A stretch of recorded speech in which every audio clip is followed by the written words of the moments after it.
I just want to go home. I just want to be home. So what do you do if you're a security crying behind the car? Damn. I just want my blanket. I just want your blanket. You gotta get out of here. I didn't sing too much. Just can't tell me nothing. That's why when be talking tough, I said, man, just say it. I didn't sing all that. Nigga said he wanna just go home.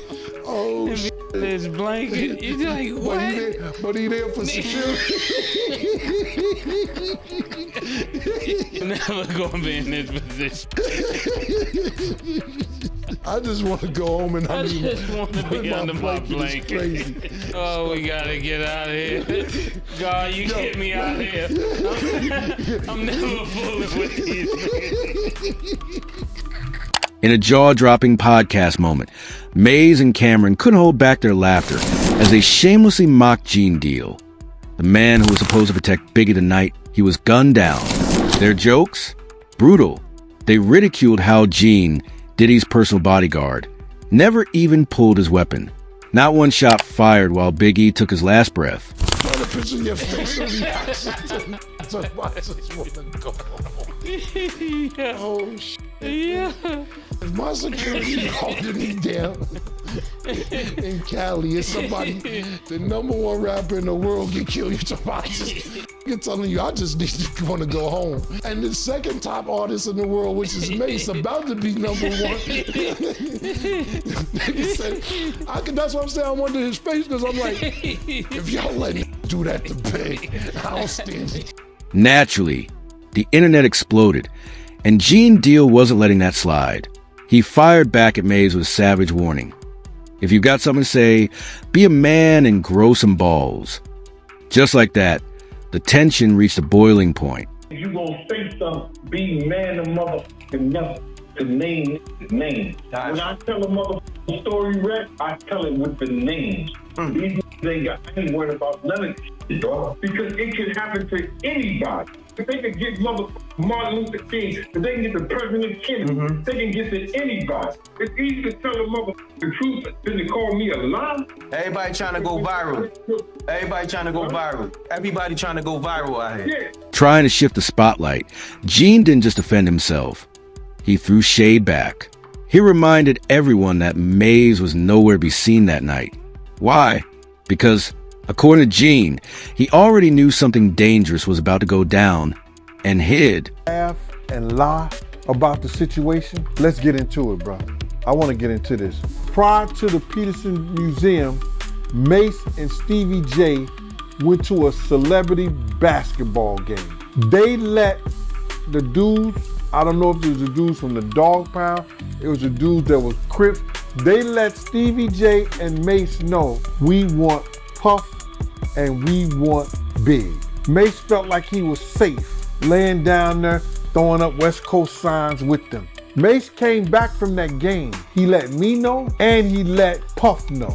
He never mentioned a damn thing to Big. As his label mate, as a fellow New Yorker, he had an obligation to tell Big, and he know I came and got him. And Mase said, yo, Big G, why you here? Why you here? He said, Big G, I'm all right. I said, you was all right. Things got even more intense when Gene Deal exposed a private phone call between him and Mase. In the call, Mase grilled him. Why didn't you fire back when Biggie was shot? Gene's response? Why weren't you even there? The room goes silent. Say something, Mase. Tell us why you didn't go. Mase, why you didn't go to the party? Mase, why you didn't go to the party? Because I was in a hotel with Brandy. Why you didn't go? Brandy told you, you told me that Brandy told you, let's go to the party. Why you didn't go to the party? I didn't go to the party because all y'all seem like snakes. And I'm not going to So Mase, who told you? Mase, didn't I tell you? Listen to him, Mase. Did I tell? Let's keep it 100. when you was riding around, Let me answer. go ahead. Let me answer the question. You guys was the security. If somebody shot the biggest rapper in the world, why y'all didn't shoot back? Y'all had time? Mase, let me ask you something. I'm gonna get to that. Mase, one question. When you was riding around Cali with Stevie J, didn't I pull you to the side and say, what the fuck is you doing in a drop top Benz riding around with Stevie J around Cali? Did I say that to you? Mase? That's some Later, Mase tried to clear the air in his own interview. He painted a terrifying picture of what went down after Biggie's death. According to him, he was barricaded inside his LA hotel room while nearly 70 Bloods gang members surrounded the hallway, hunting for bad boy affiliates. He says it wasn't fear, it was survival. I was actually in a hotel with a young lady. And when you heard this information, what was your next actions? My next actions, after what? When you heard Biggie died, did you stay in your hotel room? Did you leave out? Did you want to go back to New York? I actually was trapped in a hotel. Now I want to ask the question. What do you mean trapped? It was about probably like 70 or so Bloods in the hallway. I couldn't even leave my room. How'd you get out? One of the guys. Why would it be 70 Bloods in your hallway after Biggie Smalls died? Actually, after Big got killed, they was probably looking for more bad boy artists. And I couldn't even leave the room till Gene Deal, the officer had to come get me. But Gene Deal wasn't done. He came with a theory, a bombshell. He claims that Mase and Stevie J's reckless behavior that night might have sparked the entire chain of chaos. In Gene's words, they stirred the hornet's nest, and Biggie paid the price. That theory just cracked the mystery wide open again. But you got people like Mase, Stevie J, they running around with drop top Benzes and shit like that. You understand? People moving and they being seen. But you gotta understand, they was young kids. They young, dumb, full of cum. And go back to that old Southern saying, they don't believe fat meets greasy, brother. You understand what I'm saying? If you know what I mean? They don't think this can happen. You know, you got cats out here that's gonna tear your head down to the white meat. And if you rolling like that, you will find out. So even if they can't get you that night, they'll go back to the block. Yo, man, I was trying to get them out there rolling like they don't give a f. They was agitating those cats out there. Do you understand what I'm saying? They was agitating those cats out there. And then with the fact that Pac dead, Jake dead, all this other bullshit is going down, come on, man. It was reckless. It was that I don't give a f attitude. And it came out, bro. Do you understand that? They showed their ass. So who did Cali do? What did Cali do? They took the biggest thing that was back in New York, the Notorious Big. Big paid for all that shit that them was doing, going to the party. This back and forth isn't just messy, it's historic. The people who were there that night are now turning on each other. What really happened? Who knew what? And why didn't Gene Deal act when he had the chance? He later responded to Maze's accusations with stone cold energy. No regret, no emotion. Just cold facts, or so he says. Conversation and make it seem like, so Gene, why you didn't shoot?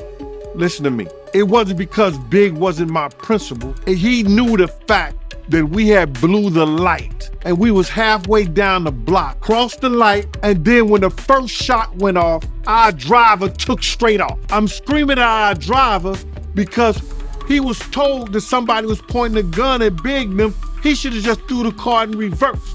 He knew the whole story, my man, because me and him had a conversation on the phone. He the one told me, well, I was in the room with Brandy and Brandy was trying to get me out the room to come to the party.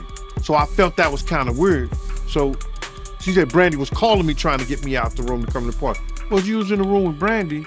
How's she calling you to try to get you out the room to come to the party? You know what I'm saying? This was going through my mind. But Mase knew the whole situation. Mase knew that it's no way possible that I was able, being sideways in the car, because Puff, when I got in the car, Puff had put his seat back. Now I'm sideways in the car like this, and I'm cussing him out like, yo, man, what the f is you doing? Why you got your seat back like this? We heard a shot, bow. Puff put his head down. I go to open the door. Kenny flies, going straight. So he knew the whole story.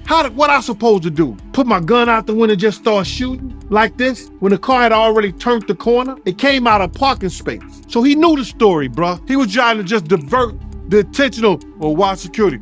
So ask security, ask big security, ask Paul, ask the LAPD. The LAPD officer that was right there, they was right behind. Paul was outside the car. Why didn't they shoot? Why when we turn back around and come down the street, that they way down the block, they coming back when we get back to the car. When we get back to the car, nobody's in Big's car, but Big. Mase knew this. Me and Mase had this conversation. Him and Tone is like this. He knew me and Tone jumped in the car and chased after the guy. We couldn't catch him. He wanted to divert the attention from himself because why didn't you tell Big that these dudes was trying to get at you, bruh? You had that conversation with with Puff, but you ain't had that conversation with Big. Big was your label mate. So people come on and talk, why you ain't shoot? Listen to me, bro. At that time, I was young, dumb, and full of cum. Anybody who really knows me know that they ain't gotta worry about nothing if it comes to the point where gunplay has to be a part of my security. I'm not gonna hesitate, because I never bodyguard anybody that I wasn't willing to lay down my life for. Decades later, the murder of Biggie Smalls still hangs over hip-hop like a shadow. Questions remain unanswered. Loyalty is in question. And with every new leak, the story shifts. The more people talk, the murkier it gets. But one thing is clear, this wasn't just a tragic loss. It was a betrayal, and it's still unraveling.